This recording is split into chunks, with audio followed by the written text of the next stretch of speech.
The View could finally be going off the air. And also, this is about which legacy lasts longer. The anti-Trumpers, like The View, we're going to have some John Bolton coming up, or the pro-Trump MAGA movement.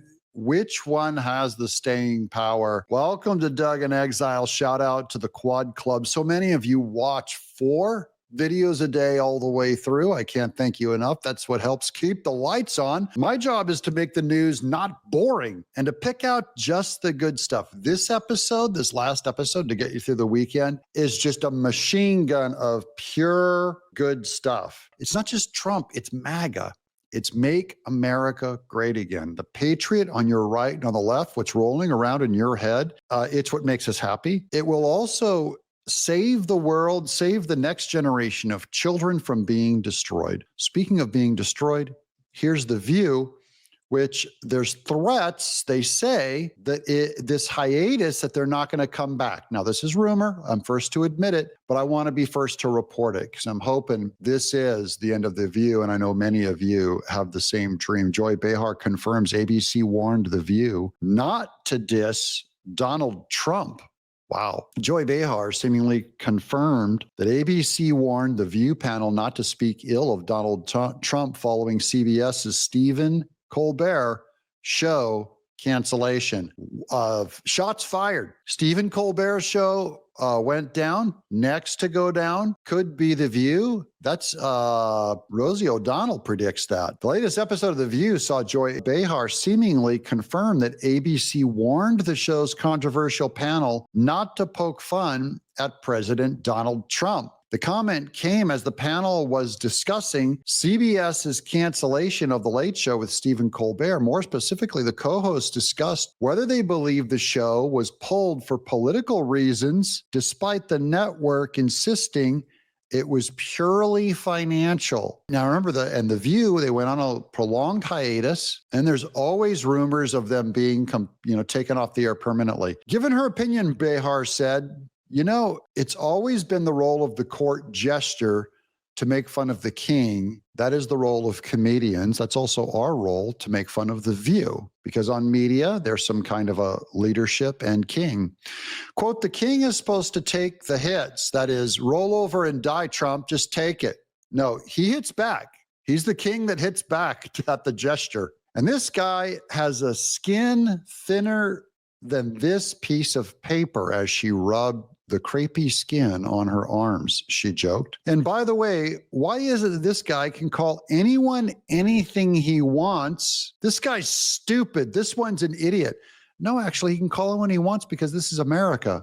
Everyone has free speech. I keep having to explain this to Democrats. Quote, but we're not allowed to say anything like that on his show in particular, she revealed. And I accept that and respect that. I'm not going to start calling him the Orange Menace, even if that's what he is. I'm just saying he can do it, but we can't. That's not going to work, she added. So the network is saying, don't make fun of Trump.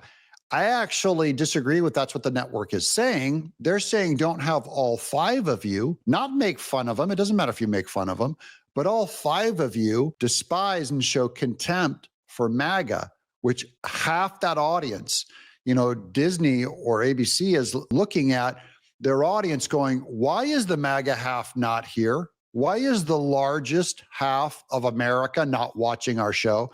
Because you have 5 panelists not making fun of Trump as if it's funny or a joke, seriously tearing him down, calling him a totalitarian, a Nazi, a sexist, a monster, all that. You despise him. And if I was The View, I would fire 2 The View hosts and bring in 2 hardcore, funny, interesting, female, MAGA, unapologetically MAGA. They can still make fun of Trump, but I don't want some Elisa Farrah Griffin thinking that they're throwing someone a bone. I want a bomb thrower, someone who, like Whoopi, we'll talk about Biden and call him you-know-who. In late May, the Daily Beast reported that Disney boss Bob Iger and ABC News chief admin Kara Menmadovic urged The View hosts to tone down their trademark political rhetoric on the show.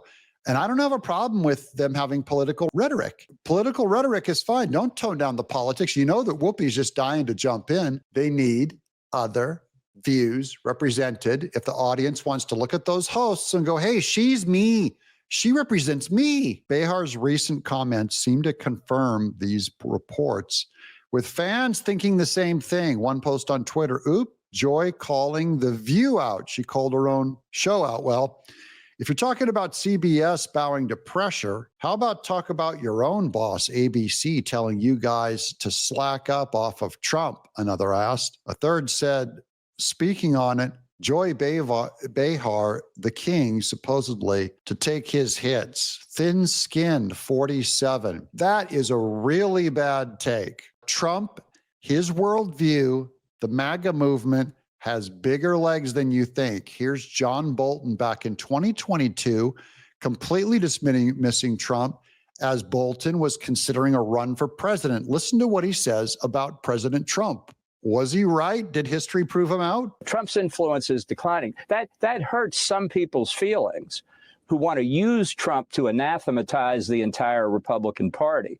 But that gambit isn't going to work. If I do get in, it will be to win the nomination, not simply to prove a point. That's a serious, difficult decision to make, and I'm going to consider it in a prudent fashion. This whole idea that there's a Trump movement out there is simply wrong. The fundamental point in politics is philosophy. Philosophy, there's no Trump movement. Dude, every time I see that mustache, I want to get my bottle brush and clean out the bottles with when I do the dishes. Everything else flows from that. Donald Trump has no philosophy. Donald Trump doesn't think in policy terms. There is no... How's his policy working out? He ended 6 wars. His tariffs are bringing in hundreds of billions of dollars. He just has a policy from outside the box. And your tiny head, you're older than me, Bolton. You should be wiser than this. Your tiny head is stuck inside of a tiny box and you can't see outside of it. Trump's box is huge. Your box is inside of his. See, he's outside the box. He's inside his own box, but your box is completely inside of his and you can't see outside of yours and you think the world is that big. And Trump came in and went, it's bigger than you think, Bolton. No Trumpism. He's an aberration in American politics. Thank God. And it's the job not of the liberal media, not of the Democratic Party. It's the job of Republicans to repair the damage he's done. And that's part of what we're about here. Trump is repairing the damage the Republicans did, Bolton. Oh, someone's repairing some damages. You think inside the box. This is the same thing with the guys that were anti-tariff and the one that say you have to pay down the debt instead of reform, using Doge, shrinking government, paying with the big, beautiful bill. You have to expand your military. We had to pay for it, even though we're in debt and spending more money. Because Trump goes, you know what? We're going to bring in tariffs. We're going to save some money. We're going to bring in, there's a lot of ways to crack this deficit. My kind of conservatism, the kind that I supported when Barry Goldwater ran for president. And oh, yeah, the Barry Goldwater days. Dude. That's like saying my kind of conservatism was relevant, during Teddy Roosevelt. When Ronald Reagan ran for president, is the mainstream of the Republican Party. These outliers, and there are some, there is a virus of isolationism within the party. That's just Rand Paul. But it's not a conservative philosophy. It's not a philosophy at all. It's performance art. That's what Donald Trump was. Maybe the performance art is the philosophy because he just outperformed you. Now, did history prove John Bolton right? Let's take a look at LAX, and this is spotted at LAX. California vibe is shifting right. This is in hostile territory, guys. This is Los Angeles airport. These are MAGA sweaters. They can't keep them on the shelves at the airport. This is a Trump t-shirt. Guess what tourists want at LAX in Los Angeles Democrat headquarters, even they to make money. Now, going back after who proved what right? Let's go to Devin Nunes. This is him in 2016 saying, you know what I smell? I smell spying on the Trump administration or the Trump Good morning. candidacy. Good afternoon, everyone. I recently confirmed that on numerous occasions, the intelligence community incidentally collected information about U.S. citizens involved in the Trump transition. Details about U.S. persons associated with the incoming administration, details with little or no apparent foreign intelligence value, were widely disseminated in intelligence community reporting. Third, I have confirmed that additional names of Trump transition team members were unmasked. And fourth, and finally, I want to be clear, none of this surveillance was related to Russia or the investigation of Russian activities or of the Trump team. This was 8 years ago. The House Intelligence Committee will thoroughly investigate surveillance and its subsequent dissemination to determine a few things here that I want to read off. Who was aware of it? Why it was not disclosed to Congress? Hillary and Obama. Who requested and authorized the additional unmasking? Barack Obama. Whether anyone directed the intelligence community to focus on Trump associates? Brandon. And whether any laws, regulations, or procedures were violated? All of them. I've asked the directors of FBI, NSA, and CIA to expeditiously comply with my March 15th letter that you all received a couple weeks ago, and to provide a full account of these surveillance activities. I informed Speaker Ryan this morning. Speaker Ryan. That tells you everything. Oh, I informed Speaker Ryan. I'm sure he jumped right on it, Devin Nunes. We were such suckers back then. Even Trump had no idea. Devin Nunes was the first. He called it out. Every single play in the Russia hoax he knew about 9 years ago. Nothing was done, partially because of who was in charge of the DOJ. Could have been Jeff Sessions. I mean, it could have been all of these Republicans playing under an old John Bolton, old Republican paradigm, thinking we're back in the Goldwater Reagan days. It's like going, we're going to do things the way Gerald Ford did things. We're going to really get right on top of this investigation. I called Speaker Ryan. Nothing happened. Well, now things are happening. Devin Nunes back in government. Stuff's happening big. Here's Exhibit A. I've got a bunch of other stuff to show you guys, so hold tight here. An FBI agent leaked his termination letter to the mainstream media. This just reaffirms FBI Director Kash Patel decision to fire him. The American people stand with the de-weaponization of the FBI. This is one of 3 fired down here by Kash Patel, the director. Dear Mr. Giardina, this document provides official notice that you are being summarily dismissed from your position at the Federal Bureau of Investigation and removed from the federal office under my authority as the FBI director, effective immediately. Bye-bye. Only took 9 years. You have exercised poor judgment and a lack of impartiality in carrying out duties leading to the political weaponization of government that's been going on for 9 years. 9 years. Paul Ryan, you did nothing. 9 years. Pursuant to Article 2 of the United States Constitution and the laws of the United States, your employment with the Federal Bureau of Investigation is hereby terminated after doing 9 years of damage. Guys, everyone's going like, who's going to jail? Guys, it took 9 years just for us to be able to send them a letter and fire them. If applicable, you may have the right to file an appeal of this removal with the U.S. Merit System Protection Board. Boy, there's a board that needs to be destroyed. Now, I'm going to get into more of those other 3 firings. I just want to show you guys a quick update on what's happening in other news. This is a fight between Margie Taylor Greene and host Mark Levin, and I'm fans of both. I want these 2 kids to get along. You know what? Mark Levin and Margie Taylor Greene are going to agree with me that John Bolton was in the wrong and did not last. Trump is in the right. These 2 both believe Trump is in the right. We're going to have to unite with our infighting, and we have a lot of infighting in our party. Fox News host Mark Levin is a raging psychopath, says Marjorie.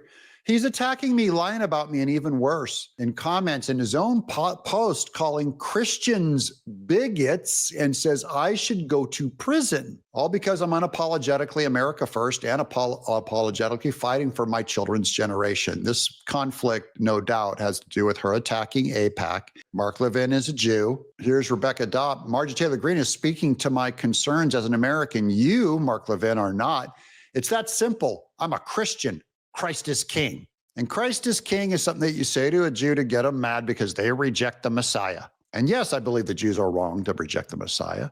Doesn't mean I point every single conspiracy at Israel and the Jews like a whole lot of people on the right do. And then Mark Levin writes her back saying, "You're a bigot." Now, is that Mark Levin? He didn't put an apostrophe RE on there. He called "you're a bigot." Does he misspell that, Mark? And then here's someone else who's put in all caps, "MTG 2028." And then Mark Levin goes like, "What, for prison?" Little fight there. Now back to John Bolton. Who's winning? Here's Trump. He gave that president of Azerbaijan lovely gifts from their gift set. They love this for your wife. Oh, yeah. Scarf. I'd love this for your wife, a beautiful scarf. What a kind gentleman. Good Great. stuff. Thank you. Thank you. Thank you. Can you put the key in here, whoever's taking it?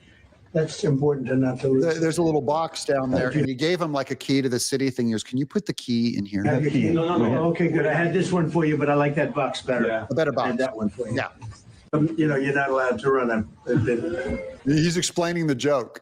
He's looking at his Trump 2028 hat that they have at the White House that they give away to people. And he has to explain to the head of Azerbaijan, I'm not allowed to run. So he's explaining the joke. I think this is so wonderful. God. So, because I'm 28 points higher than anyone. Yeah. Everybody wants me to run, but Including us. you know, it's funny. So this drives me crazy. Look, Everyone wants me to run. I'm 28 points ahead, John Bolton. 10 years. That was 2022, 2025. 3 years later, I'm still 28 points ahead of anyone. John, run for president. Bolton, you represent the Republican Party, and the conservative movement, and MAGA is just unprincipled, unphilosophical. Run now, Battle Brush, you walrus. 4 more years. Say go 4 more. 4 more years. So it's sort of cool. Fellas, come on, grab what you want. That's Come okay. on, guys, grab what you want. It's a free-for-all. Man, I wish I was there. I could grab some of those hats. This one's just weird and depressing. I'm sorry. This is more about our kids and grandkids. This is the troubling decline in conscientiousness. A critical life skill is fading out, and especially fast among young adults. Look at this. Young adults' personalities are changing with conscientiousness in free fall. I believe MAGA could help heal this. Here's conscientiousness. To my audience, this is 60 and up. These are my people. Look who's got the most conscientiousness. 60 and up. My audience. That's why my audience is the best audience. I've done video games for kids. I love doing news for my audience. Here's 40 to 59. Here's 60 to 39. Look at this drop, guys. That red line there in conscientiousness.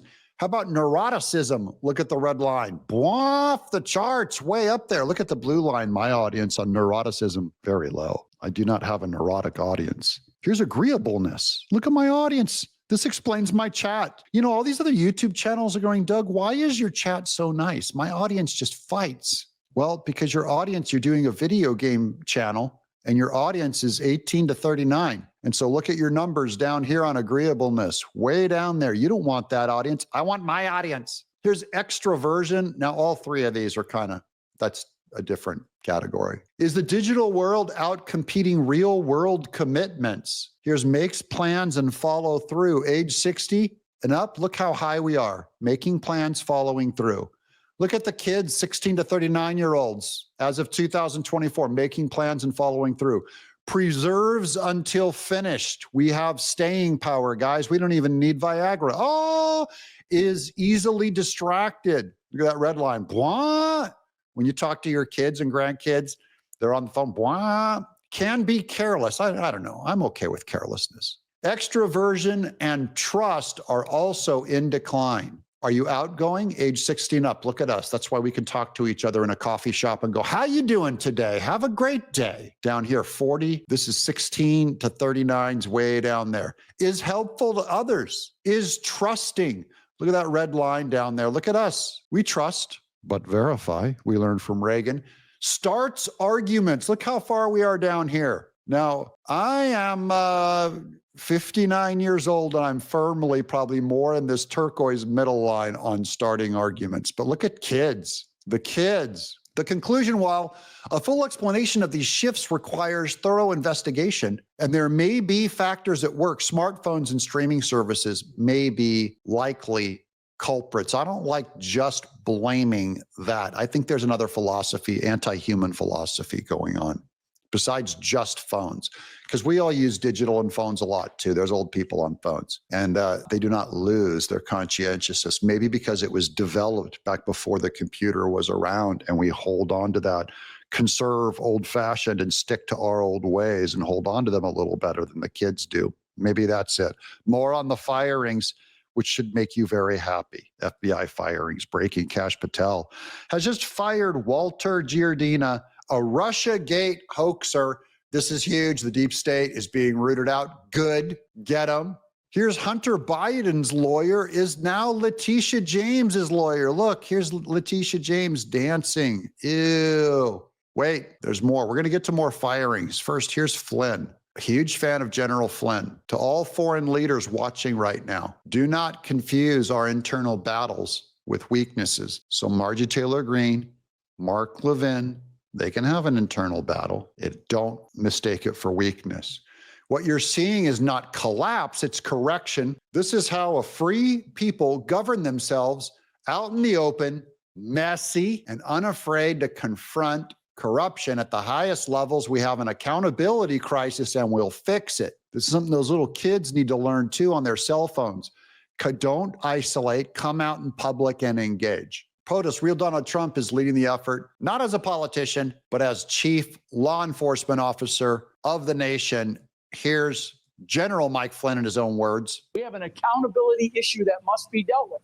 And I keep telling those foreign leaders that I talk to and the ambassadors that I see in Washington, D.C. periodically, I keep telling them, do not mistake what we're going through internally here in the United States of America as a weakness. This is a strength of our constitutional order. And as ugly as we are operating inside of our family, we're going to fix these problems. We're going to hold people accountable. Trump has to do that. He's got to assure to the American people that that is going to happen. He is the chief law enforcement officer for the country, not the attorney general. Not the AG, not Pam Bondi. We're going to fix this, guys. It's getting better. Wait, there's more from General Mike Flynn. My last words to real Donald Trump in the Oval Office. The night I resigned as America's national security advisor were a warning about one person. That person was Deputy Director of the FBI, Andrew McCabe. Worked with Paul Ryan. Paul Ryan, we were still under the old paradigm, guys. We had no idea. And blessings to Mike Flynn, falsely accused. President pardoned him. Time, guys, have confidence in the truth. That's my message. Believe in the truth. Sometimes you have to go to prison. The truth will find you out. It has this lasting thing. The lies John Bolton was talking about in 22, the lies that went against Devin Nunes, he was largely just discredited. And now when you get a truth-telling people coming in and looking at stuff, suddenly the truth starts to bring its influence back. You can't hold it down. The truth, it's actually empirical. It's actually objective. It's there, guys. The capital T truth. Jesus rose from the dead. The Bible is true. You love your spouse. If I come to you and say, I don't believe you love your spouse, I want to do a scientific experiment. Let's get the litmus paper out and weigh how much you love your... No, you cannot find physical evidence for you loving your spouse, yet it's there. And you know it's there. And you'd risk your whole life on it. The truth, it's mighty. It will break rock in half. Rock is broken, shattered on top of the truth. It lasts. That's what General Mike Flynn is saying. He's going, I told Trump. Now we have firings. This document ranks among the most disgraceful and infamous records in U.S. history, says Hans Monkey. An acting FBI director launched an investigation into a sitting president based not just on zero evidence, but on a lie he knew was a lie. McCabe deserves his long overdue reckoning. What did I just say about the truth, guys? It's coming. There's Mays over there in the corner. While hawking a book, former FBI Deputy Director Andrew McCabe discusses why he chose to open an investigation into Trump in 2017. There's the Federal Bureau of Investigation under intelligence. It's now exposed at the direction of the Assistant Director of the FBI's Counterintelligence Division. Following consultation with the Office of the General Counsel, the FBI is opening blank based on an articulable factual basis that reasonably indicates that President Donald J. Trump may be or has been wittingly or unwittingly involved in activities for on behalf of the government of the Russian Federation, which may constitute federal violations. All of this evidence was made up by that FBI, the CIA, and the NSA. Just think of it, Trump, he didn't cry. He didn't whine. He said, it happened to me. It's fake. This is a hoax. Here's Tucker Carlson just in. And this is a follow-up of yesterday's show when I said he wants to cancel the IRS. Proven me right. Just in, President Trump to close over 120 IRS tax offices nationwide. Trump, do worse than that. Please shut them all down. Here's more on those 3 firings breaking. Stephen Jensen, who thought he'd get away with it, the acting director in charge of the FBI, Washington field office, has been fired. You're fired, Jensen. You thought you'd get away with it, and the truth had the final say. Boo-hoo. We're real sad. In addition to Jensen, former FBI acting director Brian Driscoll is out, along with Walter Giardina, who played a role in the lawfare against Peter Navarro, got him in prison. And Peter Navarro's another one. Sometimes you get thrown in prison. The truth will free you, and Steve Bannon. Driscoll served as acting director of the FBI prior to the confirmation of FBI Director Kash Patel, and Jensen played a key role in the January 6th investigations. That's coming too, guys.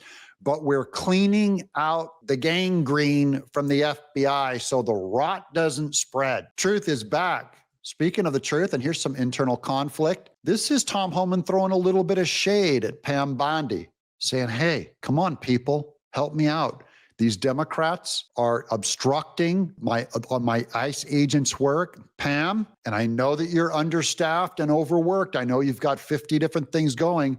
Epstein being the biggest distraction of them all. Pull all forces off of that and put them on here to help Tom Homan.